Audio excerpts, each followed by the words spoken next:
Turner Yell makes the stop in the secondary for Denver. 1st and 10. The fake. Good. Block in there, and down it goes. Caught at the 30. This is the dynamic hill. He's in for 6. Tyreek Hill. Touchdown. What a block. Take into your hands a plan. Your own hands can land your own brand. And damn, I feel like no one takes accountability. They want the credibility, convincingly unwilling to put in the hours it takes to get some power. Don't be f***ing sour. Take a cold shower. Scream until you're louder. Work until you're prouder. And f*** all the doubters, they're just your downers. I swear to God they all let me down. I always fought just to wear the crown. I'm f***ed off at these f***ing clowns who were all taught they deserve it now. It's only worth it if you work for it.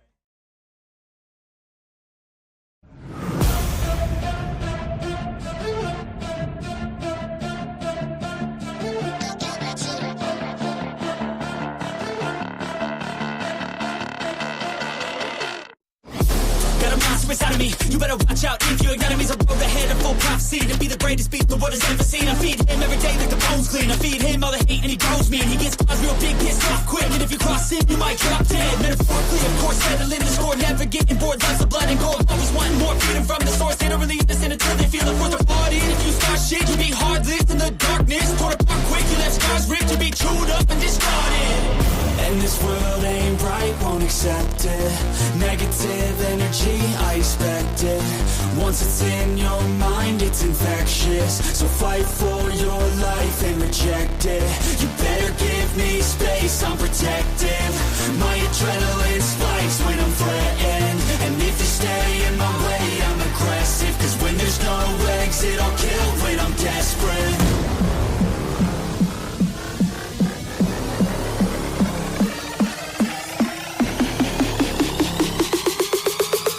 There's no exit, I'll kill when I'm desperate.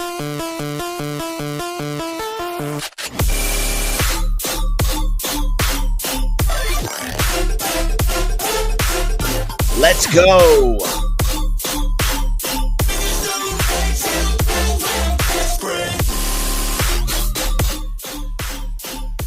Let's get it started in here. Welcome one and welcome all to another episode of the Fins Tailgate with your host, El Capitan. Tonight on the tailgate party that never seems to stop, we're coming at you with a Dolphins victory, right? Like, been a minute as far as a Dolphins victory is concerned. Seems like we weren't ever going to get one. Hit the like button on the way in. Algorithm doing us zero favors right now with all of the shows and stuff we're trying to jam in there as of late. Got a lot of stuff to talk about and unpack on today's episode. So I'm going to try to rattle through it as quick as possible, but make sure on your way in, if you guys are watching on Twitch, Twitter, wherever, come over here to YouTube, hit the like button, subscribe if you're new. Thank you to everybody who's in here early. John, Daniel, Adam, Luis, and Jamie, all y'all, salute with the Dolphins emojis. Appreciate you. Hit the like button on the way in, guys. Susan, hello. Hit the like button, Susan. So, lots of stuff to unpack in this last game. First of all, Dolphins defense playing out of this world in that game. The offense, put together a nice drive there in the first quarter and stalled throughout. The interior on that young defensive front for the Rams was just getting after it, bro. They were giving the Dolphins fits. But Dolphins defense again and again and again coming up, making plays, sacks, interceptions. I mean, just prime time Miami Dolphins defense. Love to see it, love to watch it. And it was fun, right? It was really fun.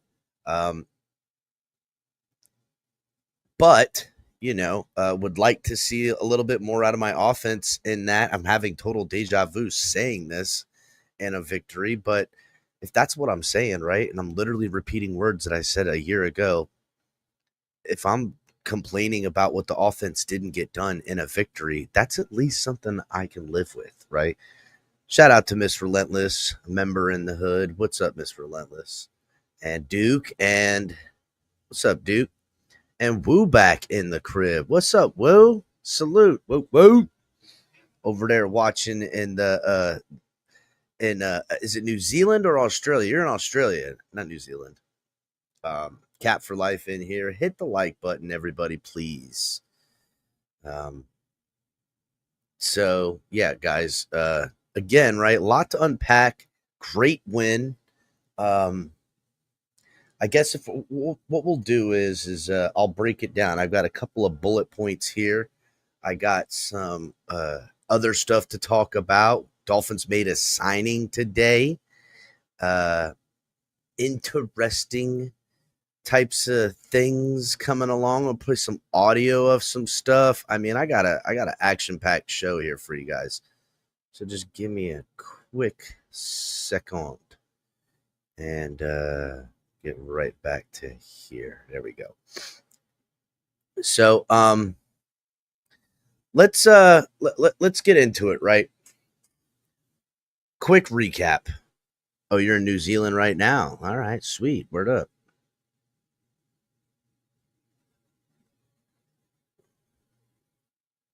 Yeah, Dogsy, making the fitty, doubling his money by betting on the Dolphins. Honestly, Dogsy, watching on Twitch, I won money on a parlay with the Lions on Sunday night, got hammered and drunk bet everything on the Dolphins to win, and now we up, dog. We up. we back. Could have gone the other way and I'd have been upset, but I had only myself to blame. I had only my drunk self to blame because I didn't even remember making the bet. I remember Monday at some point going, ooh, I'm going to start putting together some parlays, and my account said 0. And I was like, wait a minute. And I looked at the upcoming, and there it was, all of my winnings on the Dolphins. So we good, though. We good. Oh, yeah, by the way, Cap, speaking of betting, the Dolphins made me $50. There you go, buddy. By way of the fact that I had a parlay with one leg left on it, and that leg was Rams -2.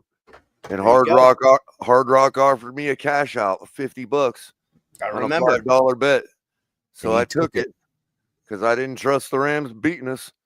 And so I got my $50, and the Dolphins won, and I was right to cash out. So thank you, Dolphins. The You won me $50.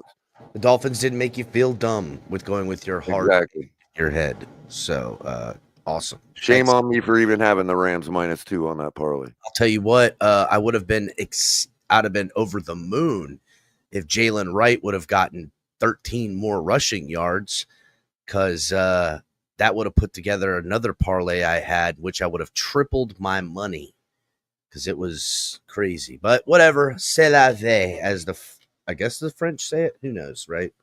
We don't really know. I don't even think the French know. But let's start with the game, and we'll break it down by the important pieces, right? First off, the offense. Tua Tagovailoa definitely made some mistakes, right? Bonehead plays. Go back and listen to the live reaction video, because we called the game yesterday, and the live reaction video has all the bullet points. It's about 15 minutes long, and it's got everything that happened in the game in there, so it's pretty good. But so I could remember just thinking to myself, why isn't Tua throwing away the football? You gotta throw the ball away there. But I also now calming down after a victory, right? If it was a loss, I'd be crucifying the guy. But at times, Tua, when he's flushed out the back of the pocket and is, trying to find a way to get rid of the football, he's consistently looking for someone to give the ball to rather than get rid of it. And I wonder, is it because he's lost where the line of scrimmage is? Can he arm it? while off platform. If he does try to throw it off platform, is it just laying out there and as a duck that's intercepted? Tons of things to think about, right? But again, got to do better than that, right? Couple of holding the ball too long, hesitations. The one interception he did throw and the other one that was almost intercepted, both of them he threw off his back foot, trying to arm the ball in there rather than doing what he needs to do and have that forward hip rotation, because that's what he needs, right? He can make every throw as long as he's throwing them properly. He tries to use an arm and arm the football, gets into trouble. But I believe it was outweighed, his poor performance. And, well, I wouldn't say poor performance. I guess we could via the stats, and we'll get into that. But bad plays were overcome by his good plays, right? Very good plays at that. Some that I've been waiting a long time to see. One, I remember the big pass on 3rd and 13 to Waddle for 30 plus yards. I think it was like 36 yards or something, maybe more. He maneuvers himself, threw it up the pocket, stops at the line of scrimmage, and just plays down the line on his passing arm.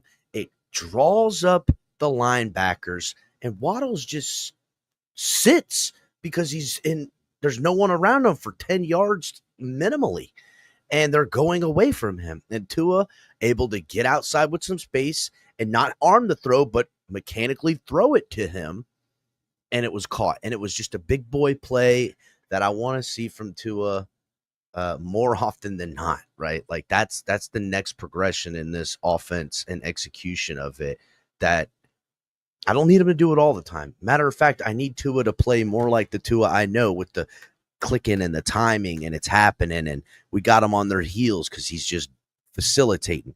But I'm going to need him to make those types of plays 1 to 3 times a game against good opponents, and more so, and more often than not, in the final drive before halftime and before the end of the game, to beat the best opponents. Tua does that, and the offense gets back to a little bit more stability as far as how they can operate, coupled with the defense we've seen last night. And the Dolphins are a match for anyone in the NFL. But will they both show up? Seems like one showing up while the other's arriving late. The other's there early but doesn't hang around, and the other one the Dolphins have yet to play. I feel like they've played perfect games, but to put together what I believe to be they're perfectly rolling downhill, right? It's a perfect. It's hard to explain, right? Because I could see it in a one game sample. Like that defense that we've seen, I do not expect to see the defense play like that week in and week out. That is a tall order to ask. But I could take them down a couple of notches while building the offense up a couple of notches and find our healthy medium.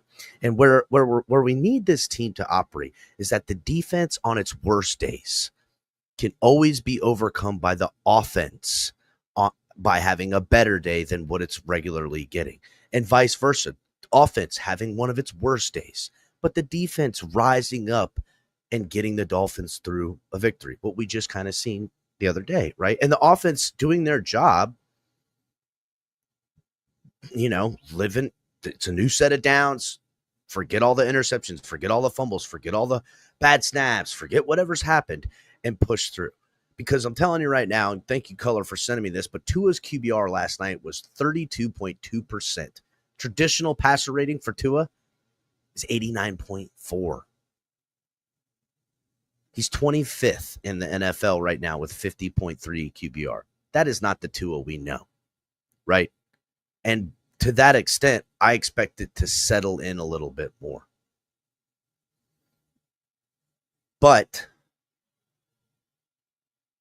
consistency with the execution needs to show up, right? Now, the good side of seeing Tua do what I've been waiting to see, what I've been wanting to see from him, in this offense executing, right? The way I seen him do in a couple of plays that, you know, I'm not going to go into all of them, but that execution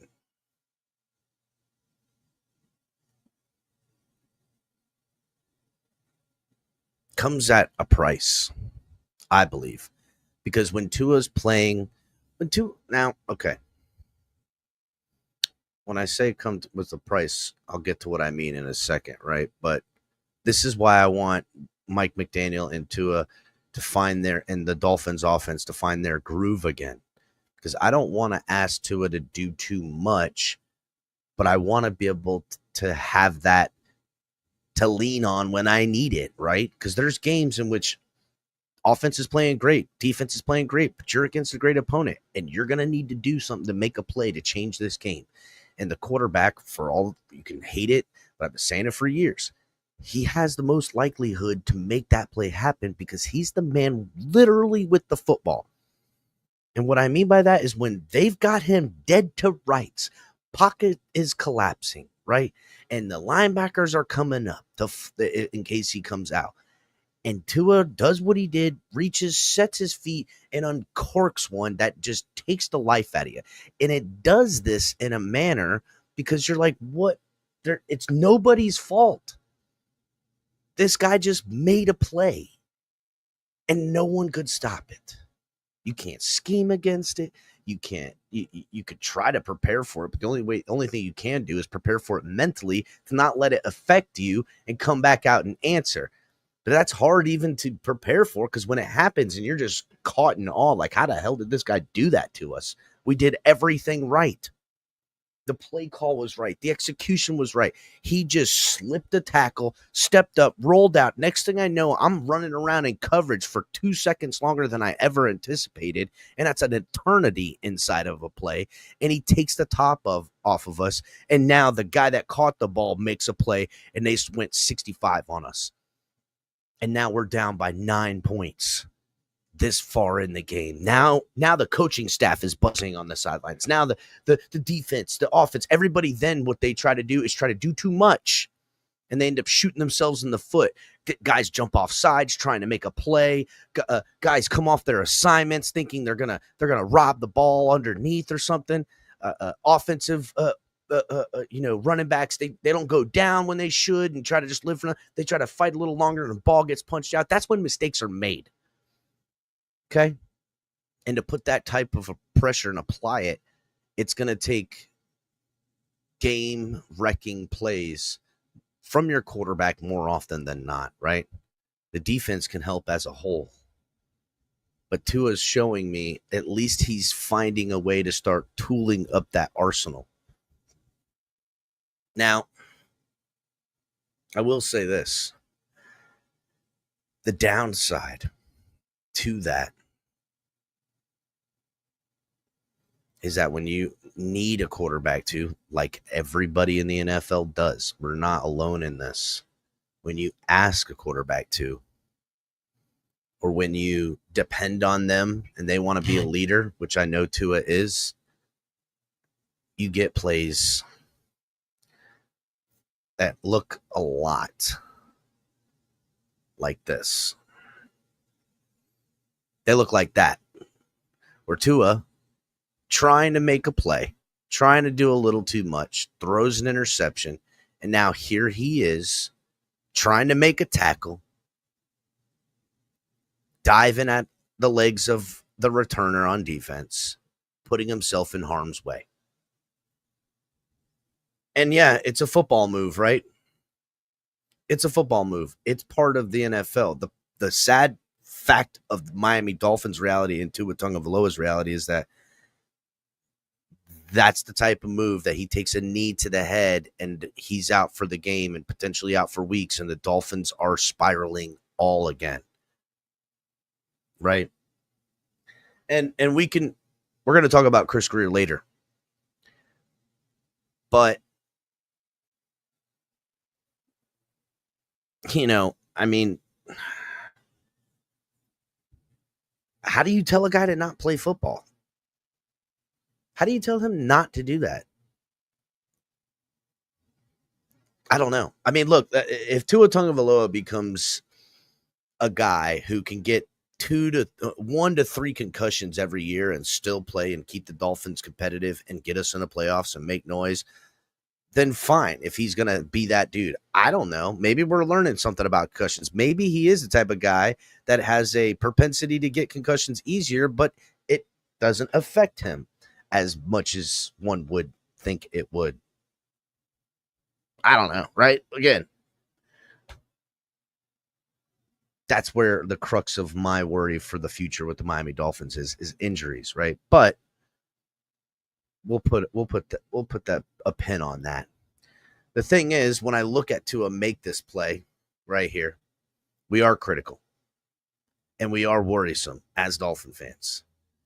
And I know Tua knows about it, but he also knows he can't stop it either because it's a game of literal inches and in the moments, in the seconds. And he talked about it after the game when people asked him about it. He said, listen, I feel the same way I felt ever since the first concussion, the last concussion, I play football. Yeah, I know about it, but I can't, essentially everything I said, he agrees with. And it's got to be an irritating topic of conversation. And I'm going to play the audio from a interview with Jeff Darlington before the game. And they talk. Listen in real quick. So here we go. This season has gotten a little different than people would have ever expected, especially when it comes to wins and losses, given the talent that exists. Yeah, I would say wins and losses, Dolphins not in the position we had anticipated in, right? I don't think any of us anticipated being in the situation we're in right now with the record we have, feeling as good as we do with our third win on Monday night against the Rams.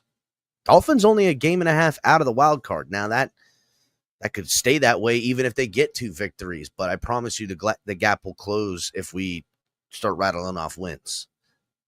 How do you get to reach your potential as a team? I would say in Buffalo, we've taken a step forward as a team, and I don't think that should be something that should be overlooked. But I do understand with everyone else outside, it doesn't matter what you tell me, show me. My dad always used to say this, don't tell me what you're going to do, show me what you've done. That's what he's always said. And this is the thing I think all of us love about Tua. When he does speak, when he does talk, you can tell there's nothing scripted about what he says. He's telling you exactly what's on his mind, exactly how he feels. There's not a disingenuous word or bone in that guy's body. So you have this respect for him because he's being respectful to you by being transparent and honest. And he says the right things mainly because I believe that's how he really feels, right? And we can agree upon the logic of being, it's kind of a suck it up type of mentality. And, don't get me wrong, people feel sorry and we feel this, that, and third, but suck it up mentality is like an American ass thing, if you ask me, right? That's like our credo, right? Like we're like, yeah, sucks, but we all got to deal with some shit. Let's keep it pushing, baby. I think he does care about his health, Jack Black Green, and salute to being the member. But I also just question and wonder, right? Caring about his health and being able to do any more about it than he can. I mean, look, right? Like if I was Tua and I could talk to him, I'd be like, listen, dude, we ain't throwing a single football this offseason.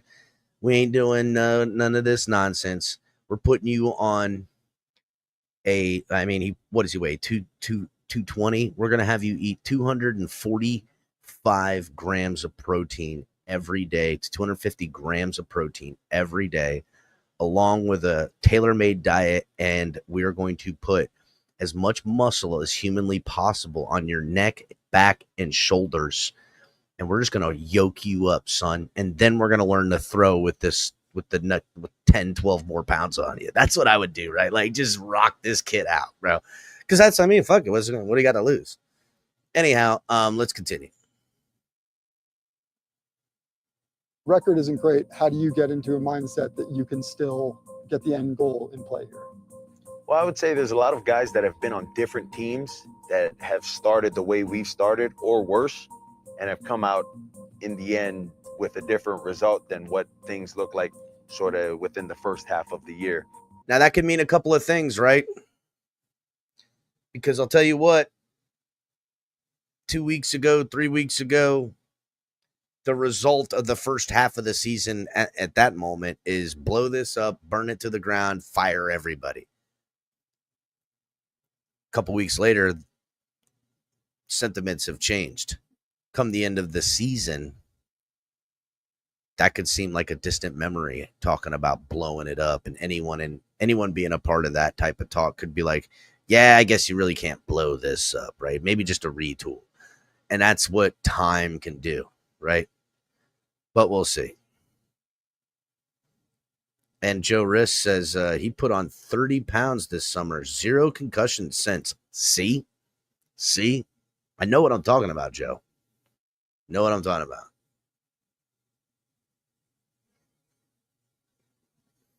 All right, let's play this. What personal goals do you have for the rest of the season? Stay healthy. See? What personal goals does he have is to stay healthy. I mean, that's obviously, right? Stay healthy. That's a fair one. How do you do that, Tua? This league is tough. Nothing is given to you in this league. But for me, any way I can find myself to be available for the team. You're still going for first. See, he didn't talk about how can he stay healthy. He talked about being available to the team. And this is why guys in the locker room love him. Because every one of them is telling him not to do this, right? They're all saying, please, Tua, don't do it. And you can be upset that he's lowering his head to make a tackle off of an interception. And I am upset that he does that. I don't want him to do it. But damn it, I respect it. I respect it, bro. I respect it. You know you can get concussions. Fuck them concussions. I'm getting this tackle. Right? I mean, like, I salute. Salute, homie. I can't push back on a man saying, nah. I'm going to do man shit, dog. Don't tell me. Don't treat me no. Like, I got to respect that. But less of those, please. Less of those and more of the new shirt you can find on TFTGnetwork.com. More of these. Tua Infinity and beyond. Thumbnail of the episode available at TFTGnetwork.com on a t-shirt. Get your Tua Infinity and beyond Buzz Lightyear Tua Tagovailoa now available at TFTGnetwork.com. Reports are quantities are going fast. Batman has already put in an order for 300 of them by himself, allegedly. Wow. Just so you know. Wow, that's crazy. Yeah, so get them while supplies last, everybody. Down there. Tagovailoa out of the shotgun. Now steps up, wants to run for it, dives forward, and they're going to give him the first down yardage. See, there he is, diving forward in the Bills game. Getting the first down. Coming back from a head injury where in the first Bills game, he dove for a first down and got hurt. Not too dissimilar to what it looks like right here, to be honest with you people. But Lady Luck and the good Lord was on his side. For sure. But it's also situational as well. If you look at that play again, I look to the right before I scramble to see where the first down marker is, and then I go and dive for it. So I'm sort of trying to retweak even the everything. announcer.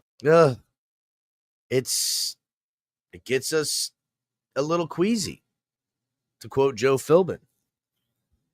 But I mean, dude, what am I going to do, right? Like this guy, if he goes out there and tries to play not doing these things, two things are going to happen.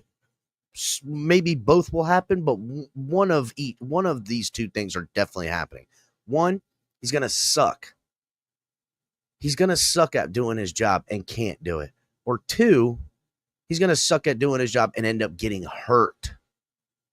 When you brace for impact and try to absorb it, that's exactly what you're doing. Absorbing force and impact.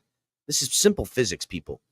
When you go and meet impact, no matter how small and how superior the impact is that you're going to meet, and fail, you will. Like if we're talking about, me versus Ray Lewis in a fucking hit and drill right now, which look out, Ray. I ain't nobody to be walked over, dog. Don't even try me like that, Ray. What?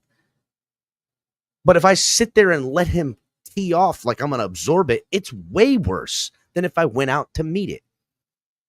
This is just simple physics, simple understanding of the game. You can't play this game trying to protect yourself like it's just, you can't. Like you can in certain situations, but like not fast and free, man. You just can't. Like if you're a kicker, yeah, you kick, you kind of want to land a certain way. You want to hang that leg up so nobody can get underneath. Kickers learn how to fall off the one leg so they can get the foul. Like there's all those nuances, right? And again, but you can't sit here and play this game, especially as a quarterback. Like I'm gonna do what I can. Now again, live to fight another down. Play blown up from the jump. Wrong routes, right? Throw it away, bitch him out in the huddle, and try it again. Try it again. And Tua's done a little bit of that, but he needs to do a little bit more. And he needs to get a little bit better about, oh no, play's busted. I got to escape and get rid of this football.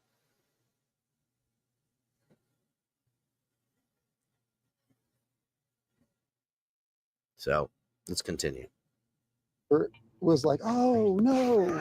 But like, well, I'm sure everyone was like that. Is it always going to be that? And if it is like that, so be it. See what I'm saying?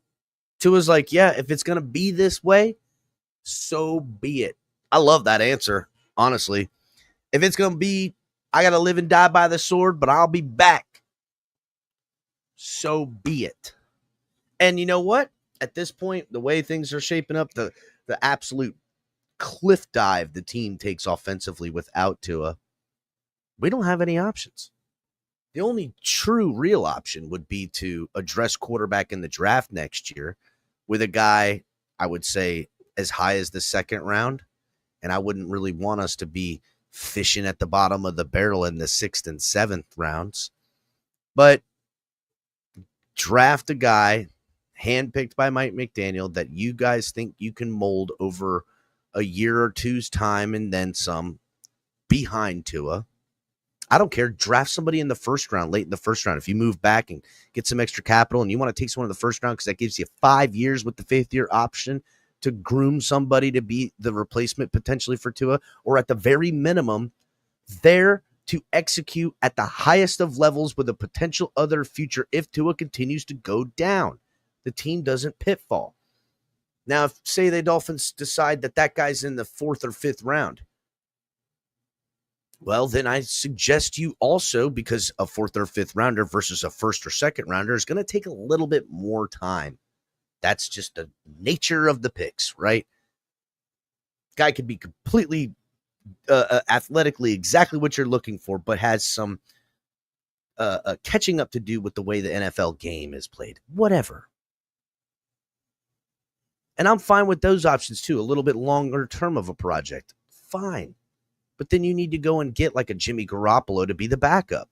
So if Tua does go down for a concussion, misses 2, 3, 4 weeks, the team isn't off a cliff and he's got to come back and dig us out of a hole.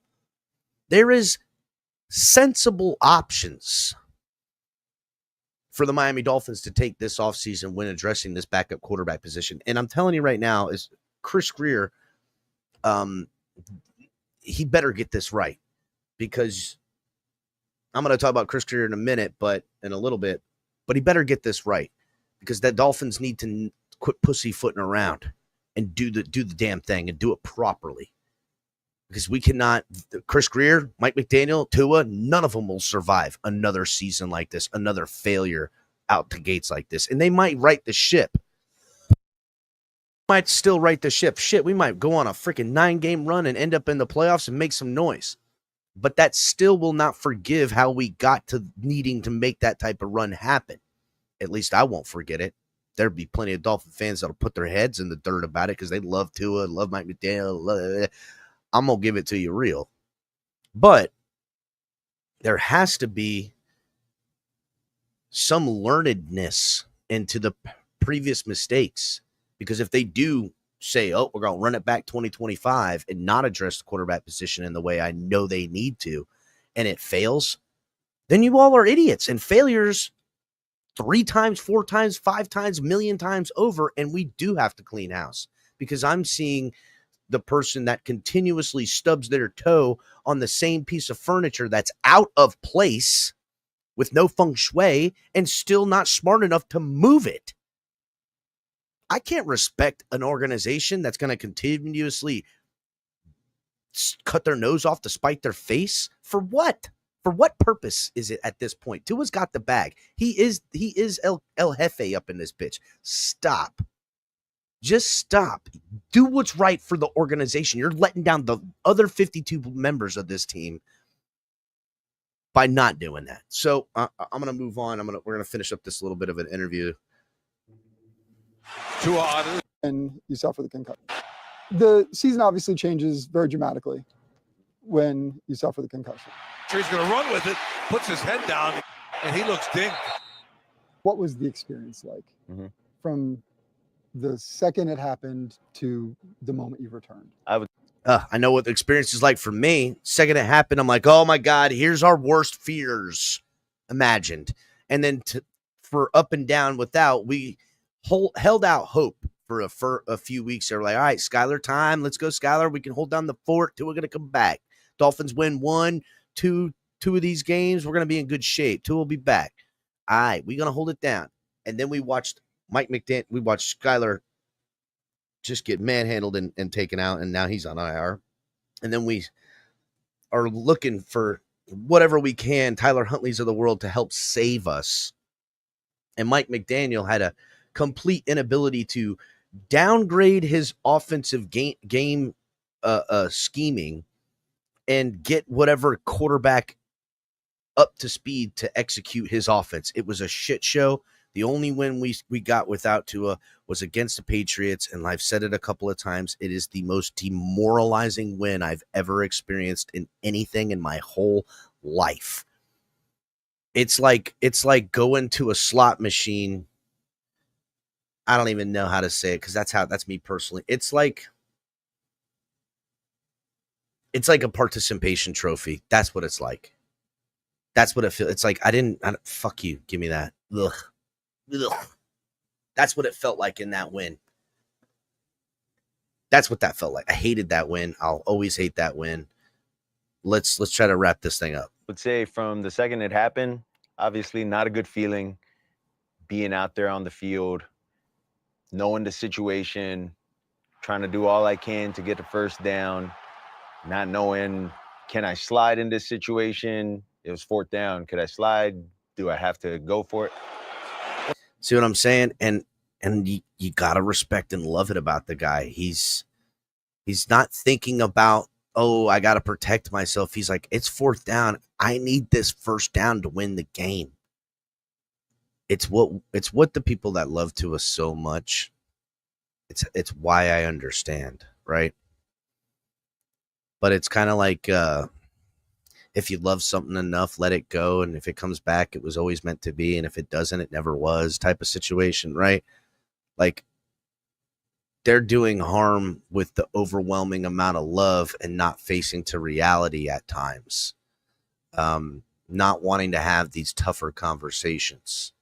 With that is critical of Tua, not only in this concussion stuff and you know what potentially is a bad look for the Dolphins and the NFL as a whole, but just the minor criticisms of the guy. They're not really keen on a lot of these Tua fans, but I do see why they love him. I do understand it. I do get what this admiral charisma quality that they like about him, because I do too. I like it too. I do too. Like, he believes and is genuine in the things that has me ready to go through a wall for the guy, right? Like, who's not? Boy, this is not good. No, it's not.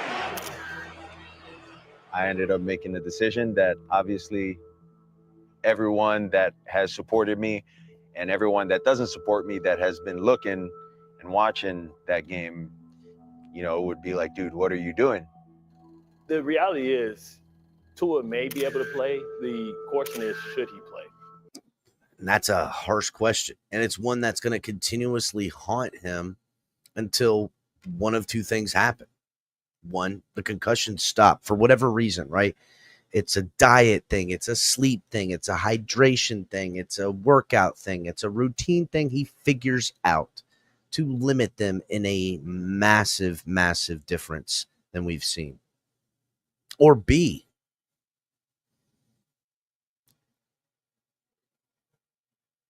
NFL fans, Dolphin fans alike just accept that, hey, this is just one of them dudes that can get concussed and it not affect him. Now, we can have the long debate about what's it doing to him long term, and how morally correct is this? And those are really good questions, really good talking points when talking about it. But I mean, shit, dude. I know my limitations. I'll be 39 next month. I know my limitations physically. But even at times, I'll physically push the limitations, and I'm like, oh, man, I got that. That wasn't that bad. And then the next day, I am hemmed up. I've done pulled both my hammies. You know what I'm saying? I didn't realize it then. I don't feel it till later, right? At 26, 24, 17, all my younger years, I absolutely obliterated this vessel I live inside of, physically, partying, you name it, I've done everything to it. But you think you're immortal when you're young, and only until you really get hurt or really get injured are you faced with your mortality.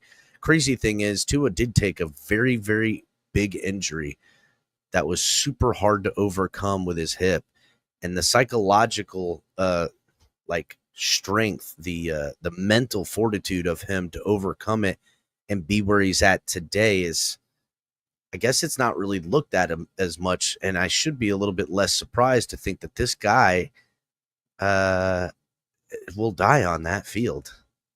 And in that aspect, bro, if I was him and I had my shot to be a superstar quarterback and it meant I had to get concussions 3 times a year, fuck it.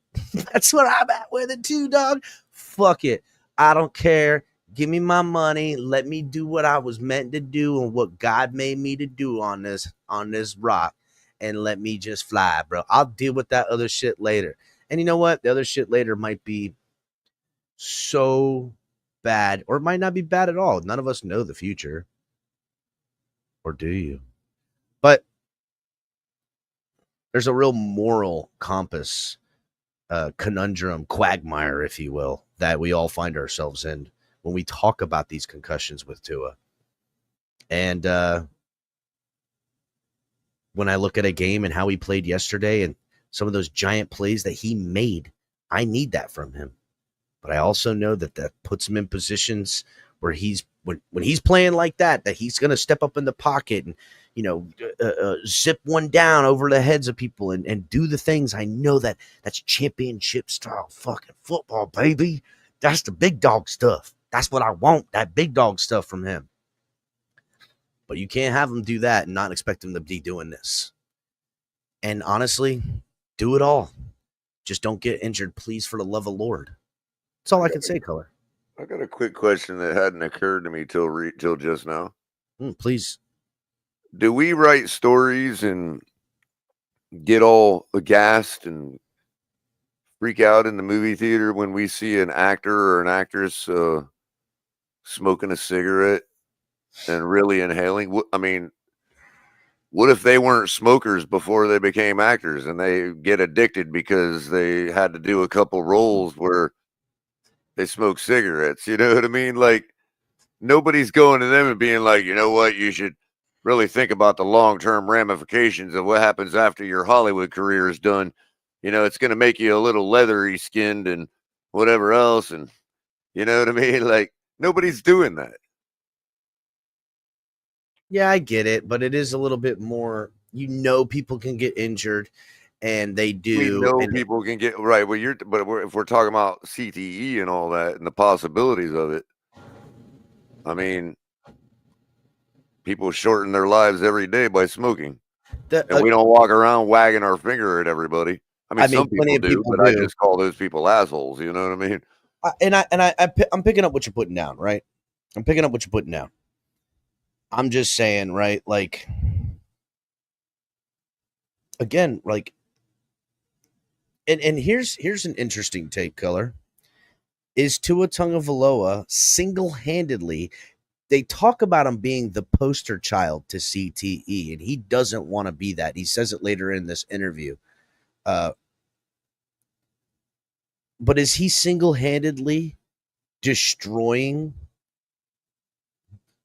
the worries amongst NFL fans with CTE by being a guy who is enduring and what was the word? I just had it. Not just enduring, but oh man, I had it too, Color. I see what you're getting at. I thought of the same thing. Like by desensitizing, by desensitizing is that the goal the public of him to in the NFL to say, hey, look, people, this is some insight into a football player's mind and life and livelihood as to why they would make this decision to take this risk. You know what I mean? Yes. To help the people that don't understand why they do what they do, you know. But him just desensitizing people to, the whole thing. Like think back to when boxing, right? Boxing was at the top of the world, and then the UFC came out, and people are like, "Oh my God, you've got these giant guys fighting these smaller dudes. This guy's just a giant monster man versus a guy who's a karate man." And it was shocking, but it was so shocking that it started to desensitize people as it became more of a sport. Right. And then it over time evolved itself into what I believe to be an absolute one of the most masterful sports we have out there as far as what these people do and how they train and where they go and who they listen to, all these different masters of their crafts that they learn on. It's amazing. Why would you go in there and risk your ankle getting broken or whatever? You know what I mean? Well, you get in the cage.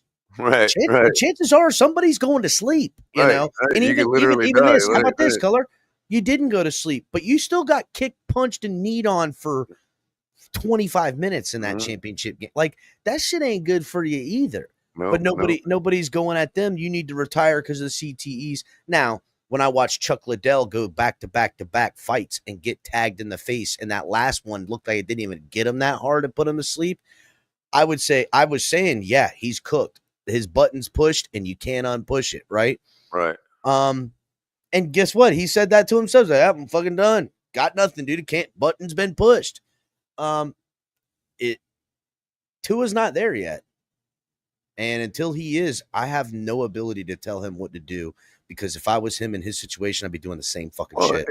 It's kind of like with the desensitization aspect, if that's the goal. You know, it's kind of like the more people you meet that are really intelligent and put together, and you find out after knowing them for 2 years that they smoke weed, it starts to desensitize people to the idea that not everybody that smokes weed is a burnout pothead. You know what I mean?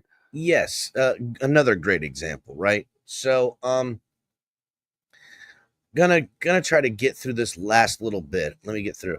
What guidance did you receive from doctors? Honestly, they would just ask me how I felt about everything, and from there it was just testing and continued questions. And it was sort of like, all right, like, here's your information, here's the information we have. You know, if they were to tell me that I couldn't play, I would have definitely took that into consideration, but there were no talks like that. So, this to me was probably the most edited of this video, that conversation and that answer, along with the most uncomfortable Tua looked in this conversation. And what's up, Lou? Salute, Taking Thrones. Hello, Adam. Everybody hit the like button. Shout out to everybody who's made it in here. John, please get the likes up, guys. Algorithm doing us no favors. I still maintain that I think he feels personally insulted by that question. It's the same answer he gave at the podium when he got back. No, none of that. And you know what I mean? You know what I mean? Like, I think he's personally insulted by the question. I don't know if he's personally insulted, but it is his personal business when you start asking what doctors tell you, right? And that's nobody's fucking business. But he has made something very clear. He's said it a couple times now. They did tests. No one told me I can't play football, and I'm not going to quit. That's what he's saying. Now, he did just say in that interview, if doctors would have said you can't play football no more, he would have taken that under considerations. The problem is that, listen, if I cut you, right, cut you here, depending on the depth, what I'm cutting you with, all that stuff, but just through the skin, it will begin to heal. It will scar, and it will be fine.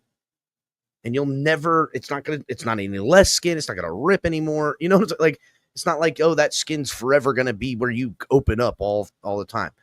But if you're a boxer and you got a cut and a scar on your eye and people have punched it over and over again, that's why when you see Nate Diaz, he's in the fight for a minute and he's already bleeding everywhere because all that scar tissue rips right up. It ain't stopped the son of a bitch from beating your ass, but there is effects. Has Tua entered the realm where it is affecting him? Debatable. But ultimately, the scars on the outside are easier measured versus the scars that are in the inside, in particularly the brain.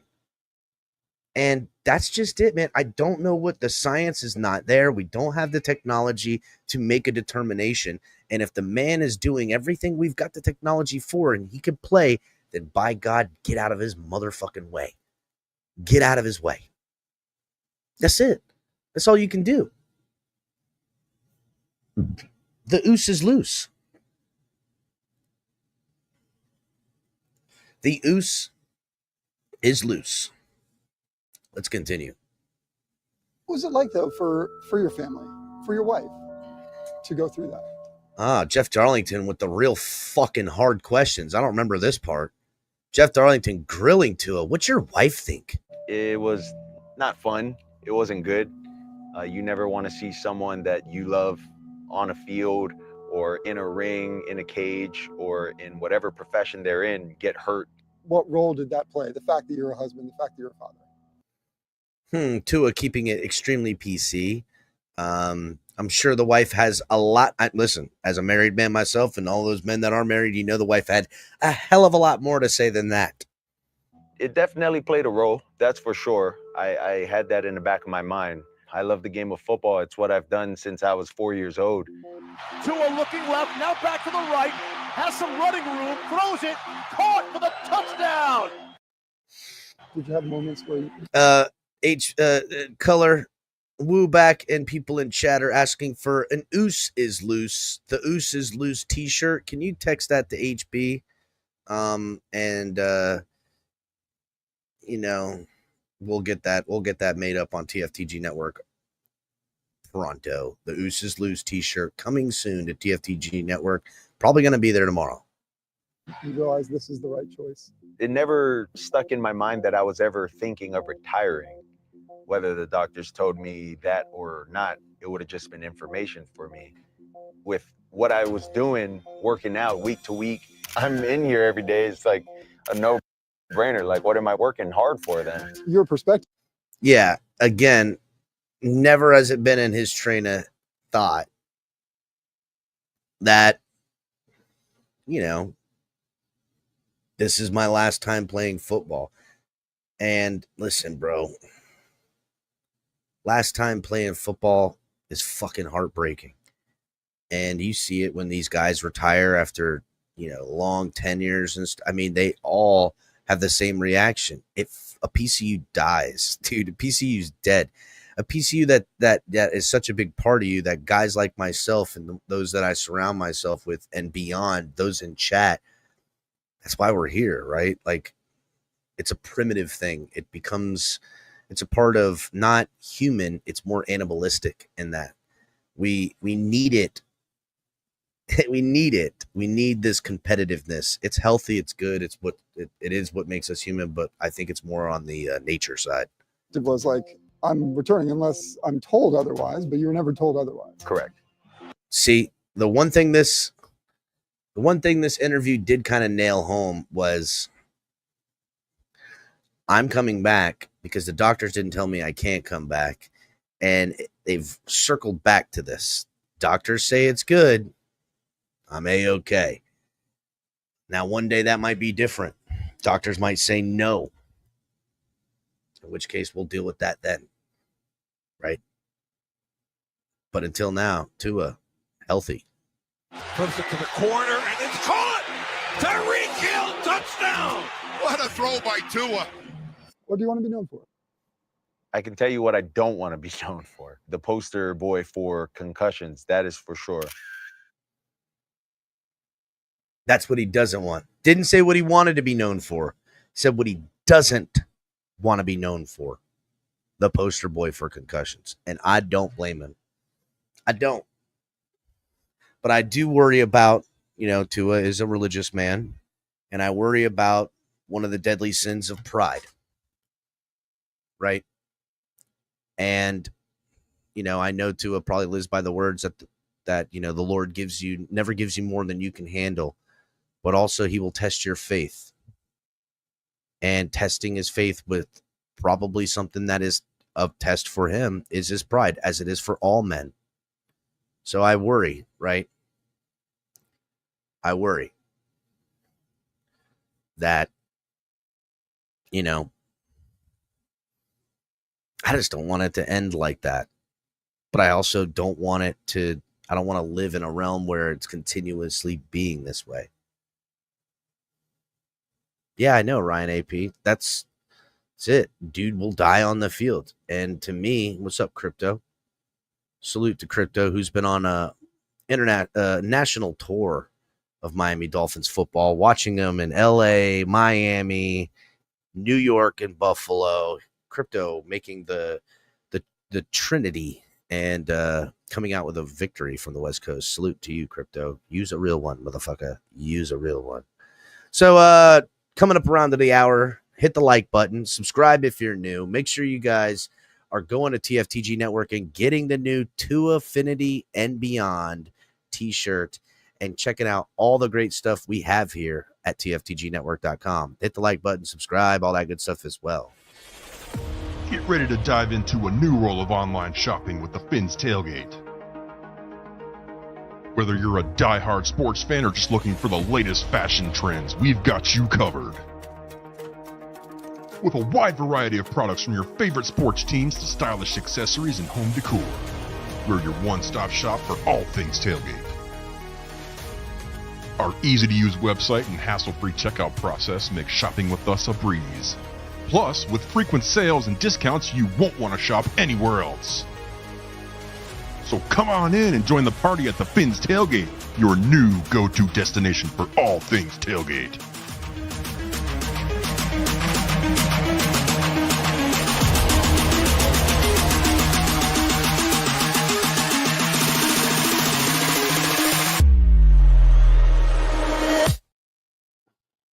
TFTGnetwork.com. Yeah, guys, hit the like button again. The Mad Tribal Chief says maybe he's okay and had a couple of concussions like most footballers. Why isn't that possible? Very dramatic. Again, right? I say, listen, there could be a realm in which people just accept it. Like, yeah, Tua goes down with a concussion. It's the only thing that holds the Dolphins back. But, Well, anybody that refers to them as footballers likely plays a sport that they don't use helmets in. So, Yeah, it's not quite the same over here, man. I don't know. I think he has. I I'm know the kidding. man. I'm Yeah. kidding. I get Footballer to me is like rugby player. You know what I mean? I had some buddies I went to high school with, that I played on the football team with, and they all went to. Funny enough, they went to Embry-Riddle, where the fucking terrorists went for flight school.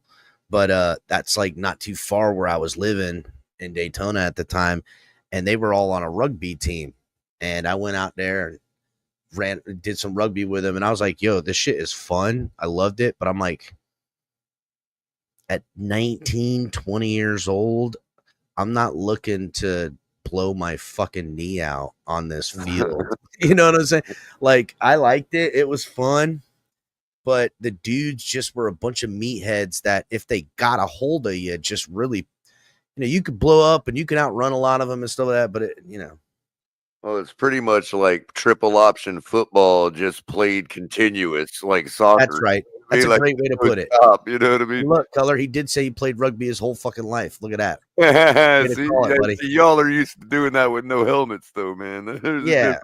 There is a difference. I think, whatever. So, all right, let me get back on track here because I had so much to do and I've already burnt an hour and I can't even believe it. 100 of you in the room, hit the like button, watching on all medias.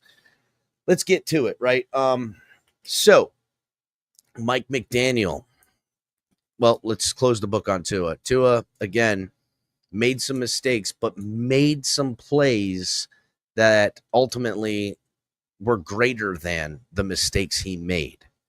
And the Dolphins defense played lights out, continuously giving them opportunities, and Tua and them were able to, make it happen in the end. Yeah, Lou, I'm going to get on that right after Mike McDaniel and Anthony Weaver. Then I'm going to talk about Chris Greer, and that's where I'm going to bring the show to. I'm going to bring it all the way up, and then I'm going to say goodbye. That's how leave them one and more. That's a showbiz thing. Anyhow, Mike McDaniel. Mike McDaniel seems to be learning, right? He seems to be adjusting right now and seems to be getting better. There's still things that, timeouts and some clock management that I'm still looking for better results. But a couple of huge things happened in that Monday night game where in games prior, I seen the opposite. I seen Mike McDaniel do things that I didn't like. Okay. The offense in the first half, towards the end of the first half, completely sputtering, completely not doing anything. Right? Looking like shit. Needed to make second half adjustments. Now, Mike McDaniel has come out with a good scripted drive after the second half, usually when we have the lead, which we did. But then after that goes right back to, I don't even know, some kind of weird vanilla version of his hard to fucking run offense. It just didn't look right a lot. And it wasn't until in later games that he could get it back on. But that's not what happened in this game. What happened in this game, he made second half adjustments along with Tua meeting him in the middle and making some plays. And the most important thing that I've been dying to see from this offense since Mike McDaniel showed me he has the ability to make a high-powered offense, something I've been dying to see since Tua went down. And even when Tua came back, these last 3 weeks could have won us these last 3 games. And to me, the one thing that did help us win this game that could have won us the 2 prior games against Buffalo and against Arizona was the ability for this team to run a 4-minute offense on their last possession late in the game in the fourth quarter. And that's exactly what they did. Dolphins were up by 8. 1 score with a 2-point conversion. It was 6 minutes and change left on their final possession. And on that drive, they chewed up almost a little over 4 minutes of game clock and got the Rams to burn 2 timeouts and they kicked a field goal and put points on the board. It was the most masterful. It made me so elated to watch it. Once that field goal went in, everyone and their mother, including the Rams fans and their coaching staff, said, shit, we can go out and score a touchdown, but there's just not enough time. And the Dolphins offense in last year and 2 weeks ago, 3 weeks ago, doesn't put together a long, extended enough drive to help their defense, who's been helping them all game in those games and this, and repay them back by handing them the opponent on their final drive wildly behind the sticks. Now, it could be just an 8.1 score game for them at this point, and not be up the 11 points that they were. And it still would have been just as effective, because to ask any team to come out, run a play or so, 2-minute warning, and then have wherever they're at on the field to go probably 50 to 60 yards minimally and run out the remainder of a game with only one timeout is a tall ask for anyone. And even if that team could have delivered in this scenario where the Dolphins didn't hit the three-pointer on their last possession, it would have only gotten the Rams good enough to hope to tie the Dolphins into overtime. So the effectiveness of running that 4-minute offense and controlling the pace of the game while taking things away from the opponent is something we have need. If the Dolphins would have done a 4-minute drive against the Bills and or against the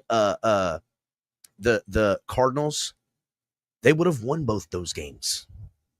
That's what I truly believe. They would have won both of those games. By the way, there's a word to describe what you just described. Execution?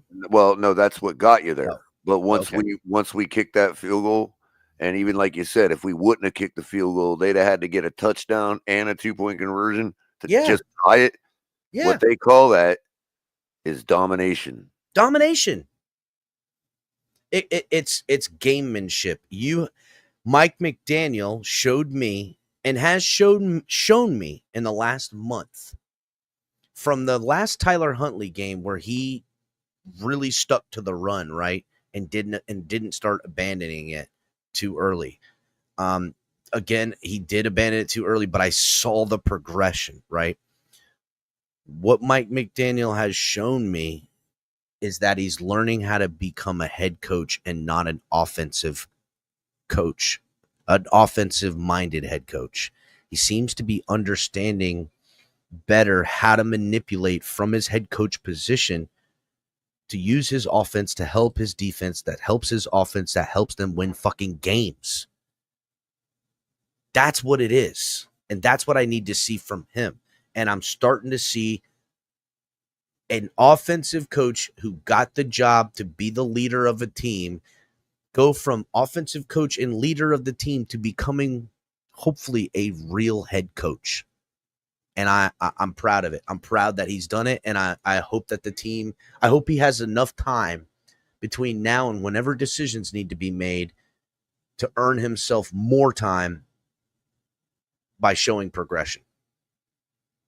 Next up, Anthony Weaver.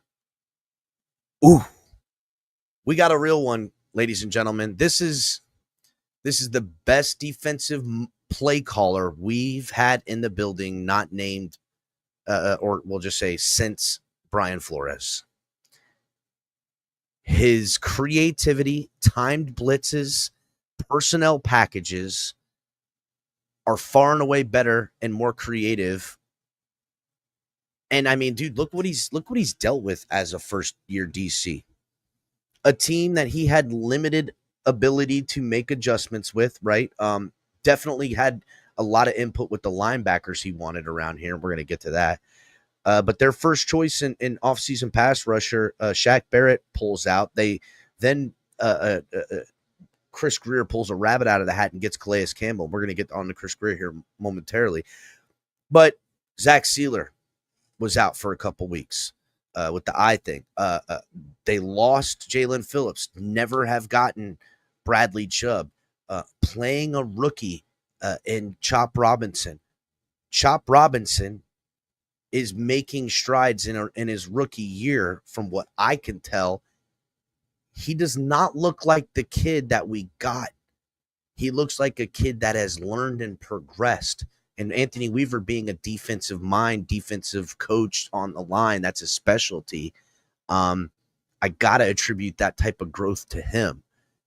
And these blitzes and the creative, just the timeliness of them and him reading the formation and coaching these guys. I gotta think that he's showing, say, 6 or 7 at the line with the linebackers. And the play call, and it has to be this way because if it's not, I don't know how they're hitting home all the time. The play call is that on the weak side of the formation, we're going to bring the blitz. So as soon as the ball is snapped, those of you on the strong side drop back into coverage. But the offense doesn't know that until the ball is snapped. And that's exactly what it looked like, and it gave them fits. Big plays made in big moments, dialed up, stingy defense in the closer they get to the red zone, and, in the middle of the field and all the way down at the other end of the field, they can get pressure with their front four, with mixed looks and stunt moves. And I gotta say, man, absolutely loving what we're getting. I'm not just taking that game, which is a lights out performance up and down on the defense. Zach Sealer looked like a fucking all-pro. He looks like an all-pro. That guy, he plays like how he's been playing every week he's been on the field from here on out. I don't see how he's not in the discussion for all-pro. But that could be a lot of biasness with that.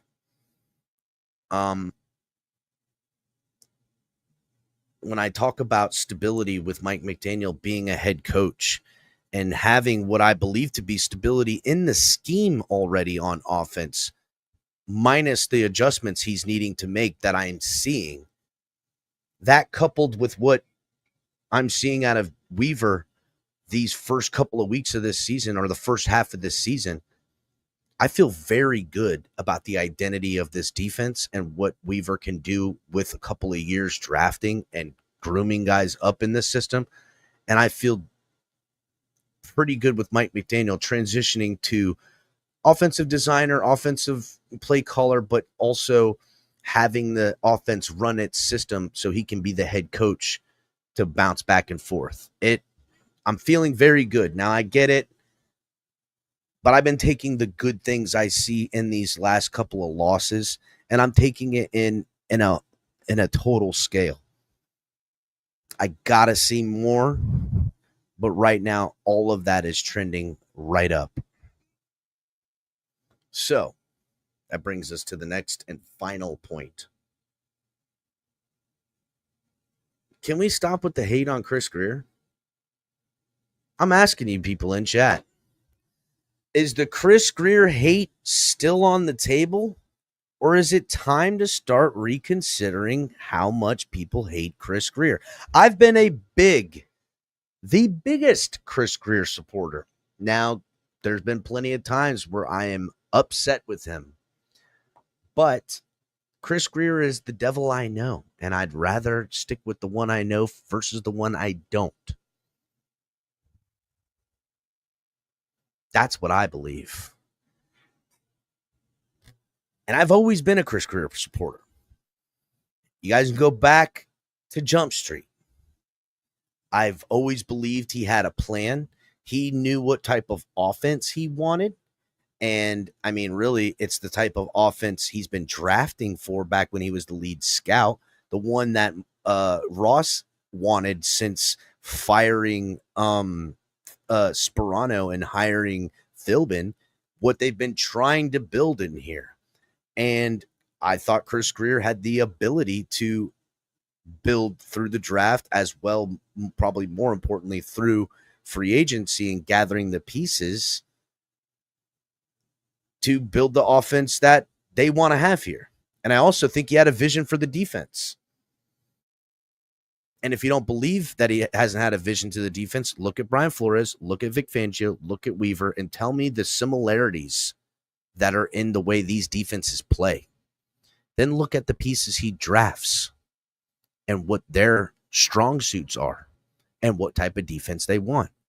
They want what everybody wants in a good defense, a strong front four with pass rushers, mobile linebackers that can play well in pass coverage, and lock down corners. That's what they want. That's what everybody wants. And I think he's done a pretty damn decent job in doing all this. I mean, look, there's criticisms, right? Again, probably the biggest criticism that I can give of Chris Grier right this moment is the one I talked about earlier in the show, and that is his unwillingness, Mike McDaniel included in this, to find a viable backup quarterback option. Now, there is some context to that statement. There's context in the fact that we had a broken ego in a quarterback that they were trying to build up. We had an offense with a new coach that needed to be installed, which was going to take full focus on Tua to not only build him up, but get him installed and get him confident and get him back to where you know he could be. And that took their full attention. And outside of this last offseason, I understood not getting a backup. I didn't understand it this offseason. Tua looked like he was inevitably going to get paid, and they inevitably did. And they put themselves in a situation with a quarterback that has injury histories, CTE and concussions being at the top of that history right now. And still they felt so comfortable to let go of Mike White and say, we're going to roll with Skylar Thompson and whatever's left laying around. And that is a big criticism I have for Chris Grier. And I'm looking to see if he's going to make that right this offseason. And from all the faith I have in Chris Grier to what he's been able to do and survive and continuously make this team better by addition, by subtraction, or by addition, I think he's got to see what I see. Now, how they address it, I don't know. Do they go get a quarterback late in the first, sometime in the second, a guy they believe in a couple of years could run this team if Tua it can't or is gone? Or B, do they go and get a guy in the 5th round that they're going to groom up and go and also get a Jimmy Garoppolo or somebody to that standards that can hold down the fort if Tua goes down, because you're not going to throw the 5th rounder in there. That ain't going to get it done, because we need to be a team that with or without Tua is competitive, because Tua's coming back, and I don't want him to come back to a 4-game loss the whole time he was gone. I'm not interested in that. That's not how you build a championship team. Okay? You go, okay, you're gone 4 weeks. We're gonna get 500. This season ain't gonna get cooked because you out of here. We're gonna be all right, because when you come back, we're right back on track. That's what needs to happen. And I don't want to hear about how do you protect Tua and all this other nonsense. But I just want to point out, right? And Barry Jackson had this great article. And I'm just gonna zip through it as quick as humanly possible.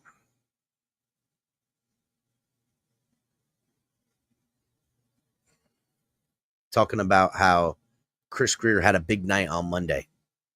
Though the Dolphins failed to sufficiently address nose tackle and backup quarterback in the offseason and likely should have done more at guard, Miami showcased the best of Chris Grier's 2024 work.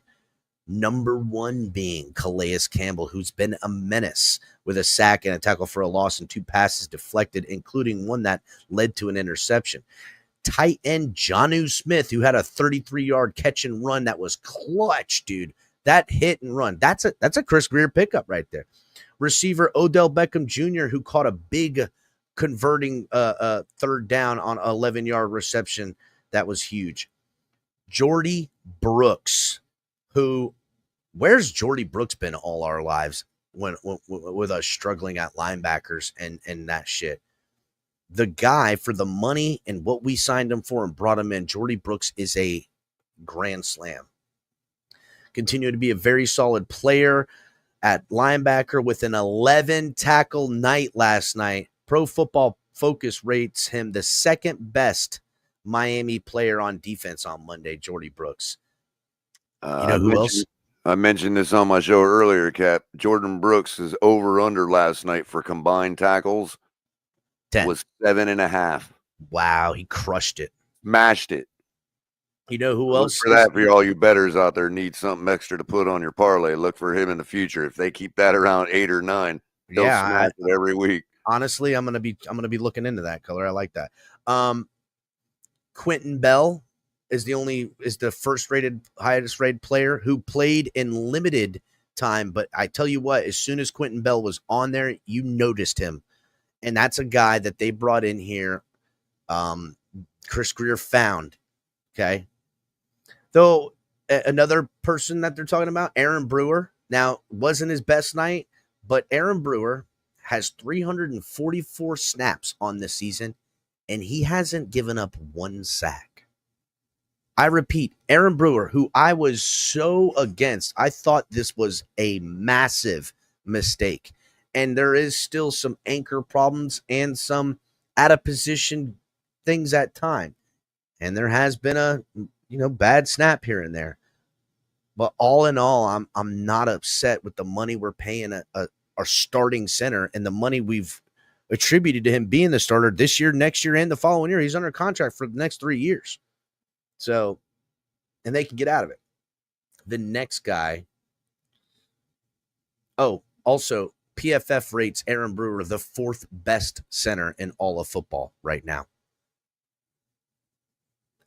Another guy, a guy I wasn't sure about, didn't really understand, thought it would be a special teamers kind of guy that would work into rotation, but I was so wrong. And Anthony Weaver with the judgment call on that this guy needs to be on the field over David Long Jr. and Chris Greer finding this guy for Anthony Weaver to make a part of this defense as a full-time starter now. Anthony Walker Jr. I mean, the guy has taken David Long's job, a guy Dolphin fans loved last year in the run game and doing what he did. Anthony Walker Jr. had an interception, a fucking hard interception to make. He was deep in coverage, a linebacker, way deep. I mean, it was like 28 yards downfield. Anytime anybody sees a linebacker 20 yards downfield, it's like, oh, fuck, who's he guarding? I'm throwing right to that. Not on Anthony Walker's lengthy ass. Good luck. Good luck. Target him in the secondary quarterbacks, please. Now, this next guy on the list has been bad, but wasn't the other night and might be kind of working out. And that's Jordan Poyer, right? PFF ranked him the second or the third amongst all Dolphin defenders on Monday night. So another thing that shows off a little bit of Chris Greer, his 2024 first-round pick, Chop Robinson, getting his second sack in 2 weeks, killing it. Chop Robinson was a fucking menace yesterday. I was so impressed with his speed, leverage, and power underneath on those stunt moves. He's starting to show me something. And guess what? 6th-round wide receiver Malik Washington on that tutty, bro. On that tutty. He also had a big freaking 17-yard reception later down the game that Tua hit him in perfect spot. Malik Washington sat right in the tiniest little window of the zone, and Tua lit it. It was beautiful, bro. It was beautiful. I'm just saying, right? Those are all the guys that we added this offseason alone. Chris Greer definitely has his criticisms. But to me, the Dolphins, if you get rid of Chris Greer, you might as well get rid of everybody. If that's what you want, that's fine. To me, the only way in which, like, okay, if you wanted to get rid of Tua, if you wanted to have Tua be this as last year and you want to draft a quarterback in the first round and pivot, I'm there with you, right? I understand it. I don't believe in a long-term future with Tua. In a short term, fine. I'm there for the short term as long as there's being things that are done to, get us out of what I perceive to be a short term, like drafting a quarterback, grooming one from underneath, having a backup that's reliable behind him, all those things. But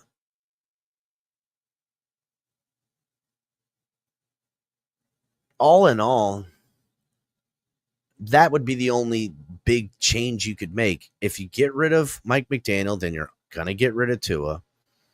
And then if Chris Grier lets go of Mike McDaniel and Tua, is Ross and or the Dolphins fans really going to be here for another rebuild under Chris Grier? No.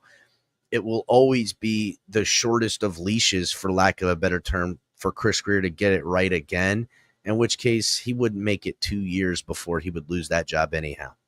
And if you were to inverse it and say, oh, we just need a new GM, get rid of Chris Grier, Mike McDaniel makes one freaking pass gas in the wrong direction and he's fired, in which case Tua's probably out as well. You could get rid of Tua. You could get rid of Mike McDaniel and Tua, but it doesn't look good for Chris Grier. And in no case do you get rid of Chris Grier and keep anything else. At least not really, right? Like you could say, oh, we got this guy in and he's the new GM. And he said he's going to work with Mike McDaniel and Tua. Then I don't think, was Chris Grier ever really in charge? Who's the black hand behind the curtain? Fuck, dude. So we on this train, for better or for worse. And outside of, if you're a Dolphins fan, wanting to absolutely tank for a top 5 pick to get a quarterback, which, hey, maybe that's the right decision, right? But outside of you in that one category, the remainder of us need to see all this other stuff happen. Can this team execute? What's up, Finn's Faithful Podcast? Salute, buddy. Can they execute? Can they learn? Can Mike McDaniel become a better head coach and run the offenses and do these things? Can he pivot with a counterpunch rather than just a timing-based fucking passing offense? Weaver, is he really the DC? Is this the guy we want to keep around? Like, there's just so many things that I would rather build on the building blocks we already possess rather than kick the pile over and go get new blocks and try to figure out if I can build something again. We've had some setbacks. And, a month ago I was saying, let's burn this bitch to the ground. It's pitchforks and torches around here. But that's what we've been doing. That's what we've continued to do. We have continued to be on a hamster wheel where it's a new GM every 7 years. It's a new head coach every 3 years. It's a new quarterback every 7 years, or shorter. And it's not working.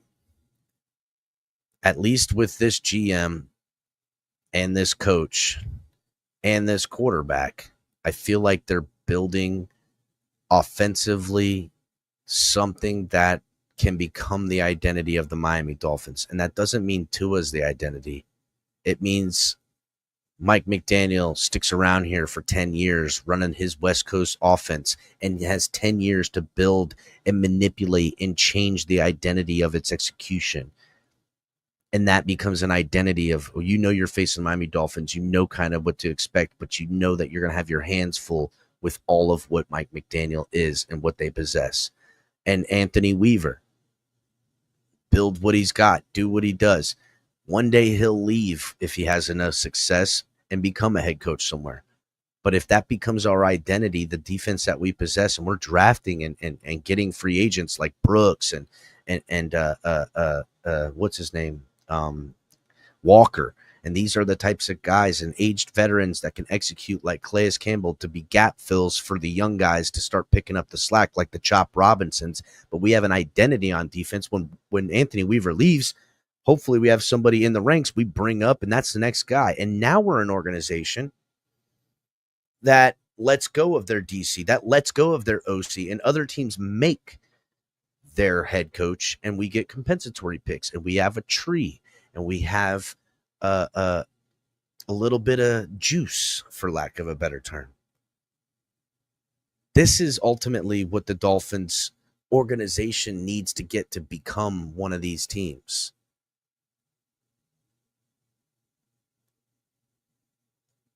And we're never going to get there if we're tearing it down every 3, 4, 5 years.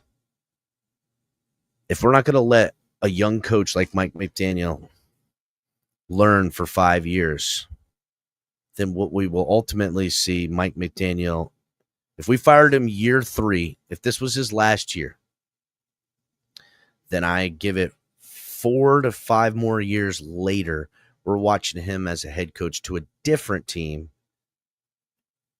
being the Dan Campbell of the NFL. Not like that, not looking, but I'm talking about those types of successes. That's what we get to look at. That's what we get to see. And it's another failed opportunity where the wisdom from failure and the wisdom from learning on the job and the 2 steps forward, but learning by taking a step back, and the growth, all of that good stuff is inherited by the team that gives them the second chance, rather than the team that stuck with them and allowed it to organically happen. And we've already made our bed. We keep wanting to hire the next best thing as a young guy. Then we gotta ride this bitch out. That's kind of where I'm at with it. So hit the like button, subscribe if you're new. That's all I got for today. I'll see you guys next time. We'll do some pregame stuff. Keep a lookout. Shake Money coming with the drive times and all that good stuff. Color in the middays. All the boys, everybody doing all kinds of good stuff. Make sure you guys are checking out TFTGnetwork.com, and we'll see you all later. Fins up.